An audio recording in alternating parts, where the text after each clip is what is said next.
여러분 안녕하십니까? 이어서 광주 MBC 뉴스데스크입니다. 신차를 개발하면 시장에 내놓기 전에 정부의 인증을 받아야 합니다. 그동안에는 자동차 안전연구원이 그 역할을 전담했는데요. 전기차나 수소차 등 친환경 자동차 부품의 안전성을 검증하는 국가공인인증센터가 광주 빅그린 산단에 설립됩니다. 보도에 김인정 기자입니다. 안전띠를 매지 않으면 얼마나 위험한지 실험한 자동차 안전연구원의 영상입니다. 차가 위험할 경우엔 리콜 결정을, 차가 충분히 안전하면 정부 인증을 해주는 유일한 국가공인기관입니다. 그런데 광주 빅그린 산단에도 이런 자동차 국가공인기관이 들어섭니다. 점점 친환경차가 늘어나 전기차나 수소차 등 친환경차 부품의 인증을 담당하는 센터가 필요해진 겁니다. 공모 사업에 우리 광주광역시와 울산광역시가 참여한 결과 광주 빅그린 산단으로 최종 유치하는 성과를 올렸습니다.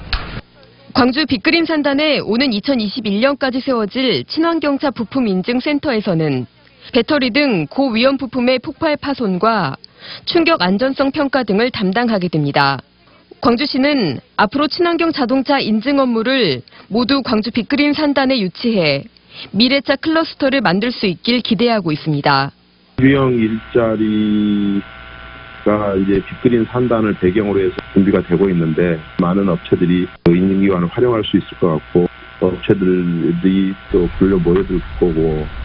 또 부품 인증센터를 최근 예타 면제 사업으로 선정된 인공지능 중심 산업단지와 연계해 테슬라와 같은 자율주행 자동차 등 미래 자동차 산업을 선점한다는 계획입니다. MBC 뉴스 김인정입니다. 5.18 망언을 규탄하며 광주 시민들이 상경투쟁에 나선 날 민주당 소속 일부 광주시 의원과 구의원들이 제주도에서 단합대회 행사를 가져 논란이 되고 있습니다. 민주평화당은 논평을 내고 대부분의 지방의원이 상경투쟁에 나서 힘을 보탠 마당에 세부 일정도 공개적으로 밝히기 어려운 연수를 떠난 것은 떳떳하지 못하다고 비판했습니다. 광주 MBC가 3.1운동 100주년 특집으로 마련한 다큐멘터리 다카하시의 작은 방이 오늘 밤 9시에 방송됩니다. 근로정신대 피해자들을 돕기 위해 수십 년을 전범기업과 싸우고 있는 일본 양심 세력들의 모습은 진실을 위한 헌신과 용기가 무엇인지를 보여줍니다. 송정근 기자가 소개합니다. 10서너 살 때 일본인 교장 등의 말에 속아 끌려간 일본에서 혹독한 노동에 시달린 근로정신대 할머니들. 80년이라는 시간이 흘렀지만 그날의 고통은 여전히 생생합니다.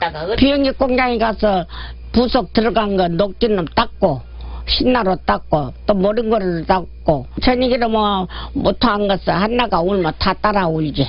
응? 언제 집에 가까 물었다고. 사회 편견 때문에 음지에 숨어 살던 근로정신대 할머니를 양지로 이끈 건 나고야 소송 지원의 다카하시 마코토 대표였습니다.